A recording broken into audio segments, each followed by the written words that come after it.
William Langin, bonjour. Alors, vous êtes un éleveur de pommes, fabricant, producteur de calvados, de cidre, éleveur aussi de bêtes. On va déjà parler des pommes. Expliquez-nous un petit peu, parce que c'est vraiment la Normandie, la pomme. Quel est le processus de fabrication du cidre et du calvados? Oui, donc vous êtes ici dans le Pays d'Auge, qui est très très typique, donc avec ses colombages et ses pommiers en fleurs. Donc la production de cidre et de calvados se fait sur tout le long de l'année. Vous avez donc ici, comme vous voyez derrière moi, les pommiers qui sont en fleurs entre le 20 avril et le 1er mai, souvent, entre le 15 mai.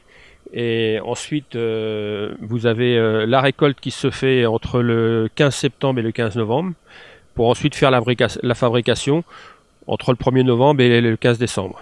Alors, la fabrication, ça consiste en quoi? Comment ça se passe à ce moment-là?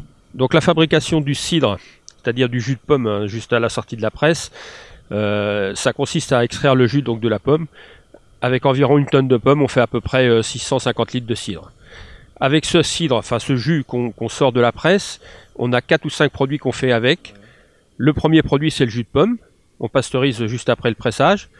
Sinon, on peut faire donc le cidre. Alors le cidre, c'est une fermentation lente qui se fait en cuve ou en tonneau. La fermentation lente est le plus lente possible puisque c'est une fermentation naturelle.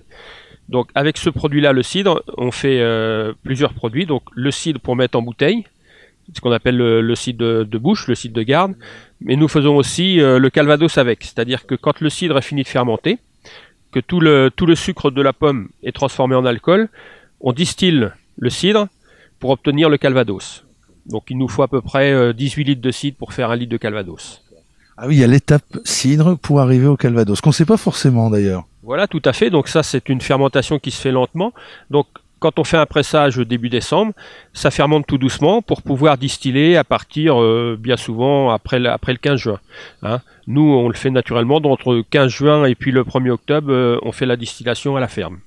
Alors là, on est sur les hauteurs de... Rappelez-moi le nom du village, excusez-moi. Donc nous sommes à Clarbec, à peu près 15 km de la mer. Voilà. Et tout près de Lisieux aussi, pour situer peut-être, non, je dis une bêtise? Oui, 15 km de la mer, Cabourg, Deauville, et 15 km de Lisieux, et 7-8 km de Pont-l'Évêque. Et là, on est un petit peu surélevé. C'est un paysage absolument magnifique, typique vraiment du paysage normand, du Pays d'Auge peut-être plus spécifiquement. Oui, c'est très typique Pays d'Auge, donc c'est vallonné comme le Pays d'Auge, hein, contrairement à la Plaine de Caen qui est très plate. Ici, c'est vallonné. On s'appelle ici le lieu de haut, ça veut bien dire ce que ça veut dire. En étant à 15 km de la mer, on est à 121 mètres d'altitude. On a beaucoup de vallons, avec pour les pommiers de la terre à argile à silex.